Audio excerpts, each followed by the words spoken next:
Cancel your plans, forget the weekend. What just happened in the last 48 hours wasn't a normal market close.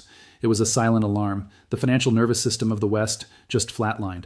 Critical data has vanished. The global price of gold has fractured into two different realities. This isn't volatility. This is the sound of a system breaking. And when the markets open Monday, the entire concept of paper wealth could be redefined in a single violent repricing. I need you to call off family dinner. Tell them something critical has come up, that you need to monitor a financial dead zone for the next 2 days. Understand that while you slept, while you thought about weekend plans, the operational core of Western finance stuttered. It didn't collapse. It didn't black out. It stuttered. And in the realm of digital finance, a stutter is more terrifying than a crash. A crash is definitive. A stutter makes you doubt everything you know. It's Saturday, January 31st, 2026. Markets are closed. Floors are silent. This is when the machinery hums. Clearinghouses finalize trades. Ledgers reconcile. Reports published to tell us who owns what. It's the financial plumbing. Tonight, that plumbing is hemorrhaging. We've watched the data feeds from the CME Group, the Chicago Mercantile Exchange, the planet's central financial node, and we've witnessed something that cannot occur in a solvent system. The lights have been cut. Not the power, the information. We've tried to pull the daily delivery notices. We've tried to access the issues and stops data, the definitive ledger for physical metal movement. The result? Silence. Fields populated with zeros, outdated timestamps, a reporting malfunction that, by sheer coincidence, aligns with the most explosive week in gold market history. Do you believe in coincidence? I don't. I believe in evidence. And what we're seeing is the digital trace of the largest bank heist ever conceived. Let me detail what's absent. Daily, the CME publishes 2 data sets. First, trading volume. How many contracts changed hands? Simple. Second, issues and stops. How many contracts demanded physical delivery? These figures must reconcile. The math is immutable. If 100 parties stand for delivery, the report must show 100 notices issued. For 2 weeks, we've witnessed anomalies. Volume data hinted at colossal deliveries, while the issues and stops showed blanks or mathematically impossible figures. Today, the report simply failed to generate. The CME issued a vague statement citing technical reporting issues.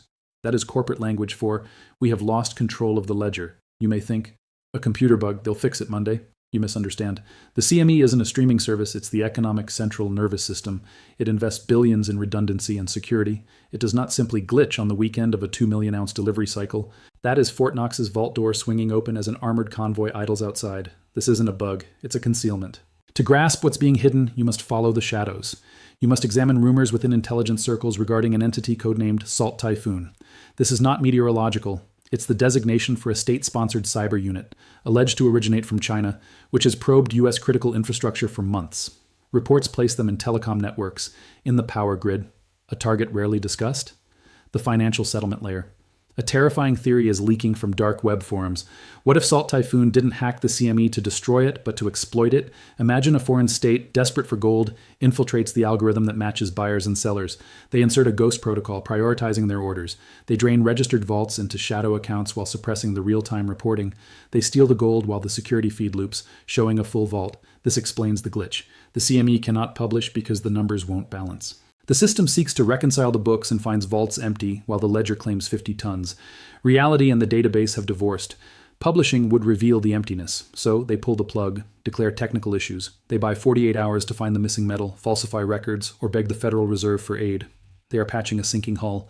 While they address their reporting error, the market smells combustion. Smart money knows dark data implies vanished liquidity. You don't hide numbers when business is good, you hide them during insolvency. Proof this is systemic, not computational, is in the price action. If this were merely a glitch, arbitrage algorithms would function. These bots, aligning prices between New York, London, and Mumbai on millisecond feeds, are also broken. The spread, the price gap between gold in Mumbai and New York, has blown out to a physically impossible 283. That isn't a spread, it's a chasm. It's the market shrieking that the bridge between the paper market, New York, and the physical market, Asia, is severed. We must dissect this spread, explain why arbitrage has flatlined, and why Monday will be a bloodbath for paper holders. If you dismiss this as incompetence, a server spilled coffee, you inhabit a pre-2026 world. You ignore the dangerous narrative whispering through intelligence corridors. We must discuss Salt Typhoon.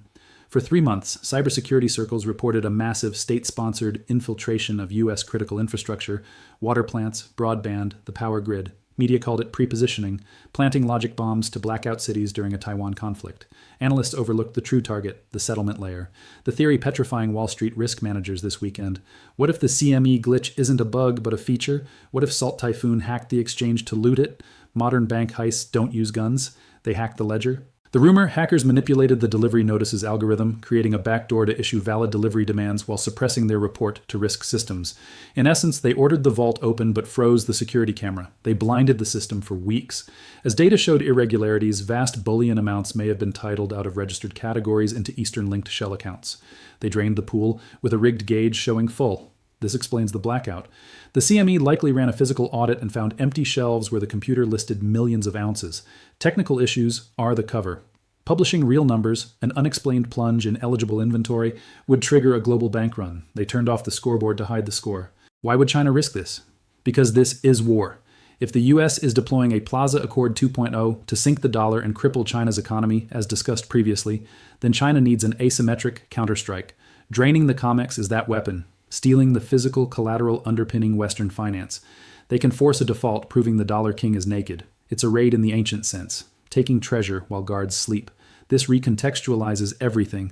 The $283 spread isn't inefficiency, it's the market pricing and theft. Smart money knows the metal is gone. That registered inventory is a fiction. Paper contracts in New York are now claims on a raided vault. Cyber war has escalated from data to atoms. If this theory holds, Monday isn't a volatility event, it's a crime scene. The CME must admit corrupted data, destroying trust, or missing metal, destroying price. No third option exists. The West hides the theft, but it cannot hide price, because arbitrage bots detected the discrepancy. This returns us to the math. The $283 gap proves the raid succeeded. Math has no opinion, it demands equality. The equation tethering the global system, price in location A equals price in location B, has returned a divide by zero error. We observe a $283 anomaly that should not exist. Examine the scoreboard this Saturday evening. Main markets are closed, but after-hours desks and physical networks quote prices. The divergence widens hourly. In New York, the paper futures price sits near $5,200. In Mumbai, the physical bar price trades at $5,183. The difference? $283. Understand normal market function to fear this number. High-frequency trading firms spend millions laying transoceanic fiber to shave milliseconds. Their arbitrage bots scan globally for price differences. If gold is 1 cent cheaper in New York, the bot buys New York and sells Mumbai, locking a risk-free profit millions of times daily. With a $283 difference, every bot should scream. Every fund should buy New York and sell Mumbai until prices converge. The spread should vanish in seconds. It hasn't. It's held for 6 hours. Why? Because you cannot move the metal. Arbitrage requires 2 steps. 1. Buy the cheap paper contract. 2. Take delivery and ship to sell. Bots attempt step 1, but hit a wall at step 2. The risk managers know that buying a New York contract won't yield gold. They know the vault is empty. Technical issues means insolvency. If you buy at $5,200 but receive cash settlement instead of metal, you cannot complete the trade. You hold a paper bag as Mumbai prices soar. So, bots are deactivated. The kill switch is engaged. Liquidity providers see infinite non-delivery risk. Arbitrage is dead. When arbitrage dies, the global market dies. We no longer have a global gold price. We have a fake New York price and a real Mumbai price. The US market is an irrelevant island, a store advertising $10 TVs with empty shelves. This isn't just gold. Observe silver. The spread between London spot and Hong Kong physical has blown out to 13. Typically, it's 10 cents. This signals trapped metal. Silver in Hong Kong is hoarded behind a wall. It cannot leave. If you hold London silver, you can't ship it to Hong Kong in time. If you hold Hong Kong silver, you won't sell to London at depressed prices. The flow has stopped. Velocity of money hits zero. This is systemic seizure, the financial equivalent of cardiac arrest. Liquidity isn't pumping. We are witnessing the real-time death of the paper pricing mechanism. The 283 gap is the insolvency premium, the market charging a massive fee for the risk of US financial breakdown. Why now? Why today? It's not mere market forces. It's legal warfare. Examine the excuse Asian banks use to halt metal movement. We must discuss Hong Kong and a new law effective January 1st, 2026, the Protection of Critical Infrastructure Ordinance. It grants authorities power to seize, shut down, or freeze any system deemed critical during a cybersecurity threat. What's critical infrastructure? Financial clearing systems, precious metals vaults, settlement layers. Connect the dots. 1. A cyber attack, Salt Typhoon, hits U.S. finance, blacking out the CME. 2. Hong Kong authorities declare a high threat level due to global cyber instability. 3. They invoke the ordinance, ordering banks, lock it down. No digital transfers, no physical movements. We must audit for malicious code. It's perfect legal cover. They aren't defaulting or admitting shortages. That would cause a panic. They say they're protecting you, securing systems against hackers, pausing withdrawals to check the code. It's genius. It stops bleeding without admitting injury. It lets China hoard every ounce of silver in Hong Kong warehouses. Metal checks in but doesn't check out. A roach motel for precious metals. This explains the $13 spread.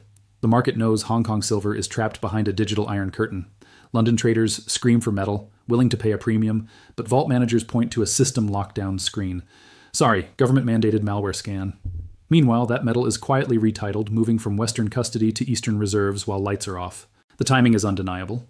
U.S. reporting goes dark the same weekend Hong Kong locks its gates. A coordinated pincer movement. The West hides its empty vaults. The East locks its hoard. Caught in the middle, the global supply chain suffocates. No liquidity, no flow. We've shifted from just-in-time delivery to just-in-case hoarding overnight. Consider Monday's implications. If you're short silver, a hedge fund that bet against it, you're in crisis. To close your short, you must deliver metal or buy it back. Source? Not the CME? Lost data? Not Hong Kong? Under maintenance? You're trapped in a burning building, pressure builds in the pipes.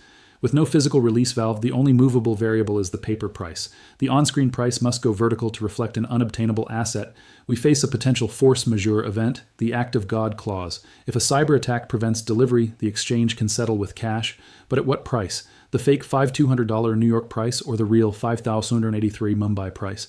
The battle over that settlement price will be the bloodiest legal fight in financial history. It begins at Monday's opening bell. We have a $283 spread, a broken reporting system, an Asian physical hub shutdown, and a market awakening to the reality. The hack wasn't an accident. It was the reset's genesis. So, what occurs when electronic markets open Sunday night? What happens when algorithms comprehend liquidity is zero? We must predict, must prepare you for violent repricing. We sit in the hurricane's eye. Saturday night, screens frozen, CME website error-laden, Hong Kong vaults locked. The clock ticks. In under 24 hours, as the sun rises in Wellington, New Zealand, and the electronic Globex session commences, the financial world unpauses. It will not resume. It will snap. Understand the physics of a blocked market. Normally, pressure releases gradually, a steam valve. Now, the valve is welded shut. A $283 gold spread, a $13 silver spread, a broken Chicago ledger, a locked Hong Kong vault. No equalization mechanism remains. Upon opening, price cannot drift. It must teleport. My Sunday night prediction is simple and terrifying. A violent repricing event. Silver could gap up by $20 in the first 10 minutes. Not 20 cents, $20. Why? The first trades won't be speculative. They'll be covering panic. Imagine a mid-sized hedge fund short 500 silver contracts. Friday, you felt smart with prices at $90. Over the weekend, you see the CME data vanish, Hong Kong lockdown, spreads explode. You realize you're short an asset absent from the available float. You realize failure to cover means attempting to deliver metal you cannot buy at any price. The moment trading opens, you hammer the buy at market button. Price is irrelevant. Exit is imperative. Everyone else hits the same button simultaneously. Who sells? No one. Arbitrage bots are offline. Miners withhold supply. Dealers are under maintenance. A wall of buy orders strikes a sell order vacuum. Price must jump to a level enticing enough for a seller, $120, $140 higher. We'll see a vertical green line resembling a glitch. It will be the most honest price discovery in half a century. A darker possibility lurks. Force majeure. If the CME truly cannot reconcile books, if the hack corrupted ownership records beyond repair, they have a nuclear option. Declare force majeure, suspend trading, force cash settlement for all contracts. We cannot give you gold. Here's a check for Friday's close. They could pay $90 for silver trading at $130 in China. This is the ultimate rug pull. Defaulting the futures market without the label. They obliterate the short squeeze by changing rules. If you log in Monday to halted trading or cash settlement only, do not celebrate that check. It is a confession. It admits the paper market failed, that your contract was a broken promise.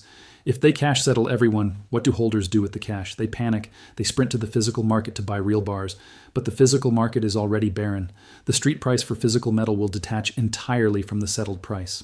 We could see a world where the CME price is frozen at $90, but you can't buy a real ounce of silver for under $200, a bifurcated reality. Monday's chaos is the hack's inevitable result. Whether the hack was real or a false flag is now irrelevant. Trust is shattered, the bridge is burned, the global market is a collection of warring islands. On Monday, paper island inhabitants will flee to physical island to find the boats burned. When headlines blame volatility on cyber instability, translate it, the run has started, shorts are trapped, price seeks new equilibrium. Where paper is no longer a metal substitute, the $283 spread won't close by the U.S. price inching up. It will close by the U.S. price exploding to meet reality, or the U.S. market will cease functioning and will all quote the Shanghai price henceforth. This brings us to the verdict. We've examined the evidence, the dark data, the impossible spread, the Hong Kong lockdown, Monday's looming chaos. How do you survive a cyber financial war? You don't fight with code, you fight with atoms. We've stared into the dark data abyss. We've analyzed the mathematically defiant $283 spread. We've watched the digital Iron Curtain fall over Hong Kong. We've prepared for the coming violent repricing. Now, strip away the noise. Understand what this hack represents for you, the individual investor. In modern finance, a cyber attack is the ultimate get-out-of-jail-free card for a bankrupt system. If a bank runs out of money, it declares messy public bankruptcy. If a bank is hacked by a foreign adversary like Salt Typhoon, it becomes a victim. Freezing withdrawals isn't default, it's a safety measure. We're sorry, valued customer. We have your money. We just can't let you access it while we scrub for malware. This is today. The CME's technical issues are a shield. Hong Kong's maintenance is a lock. They wield the cyber war narrative to implement capital controls without legislation. They freeze exits because the theater burns without enough extinguishers. The 283 spread is smoke billowing under the door. If you hold paper silver, an ETF, an unallocated pool account, a futures contract, you are in the danger zone. You hold a claim ticket for a burned-down coat check. When force majeure hits, when the system admits the metal is absent, your ticket becomes worthless. Best case, they pay cash rapidly losing value while real metal trades at an unreachable premium. This weekend's lesson is brutal but simple. If you can't hold it, you don't own it. Any counterparty between you and your wealth is a point of failure. The hack proved digital ledgers can be erased, manipulated, turned off. You cannot hack a physical silver coin. You cannot erase a gold bar with code. You cannot disable the buy button on metal in your own safe. This is why the spread exists. The market prices counterparty risk. It says an ounce of gold in your hand in Mumbai is worth $283 more than a New York promise. The market screams at you to exit the system, to convert digital illusions to physical reality before the cyber lockdown becomes permanent.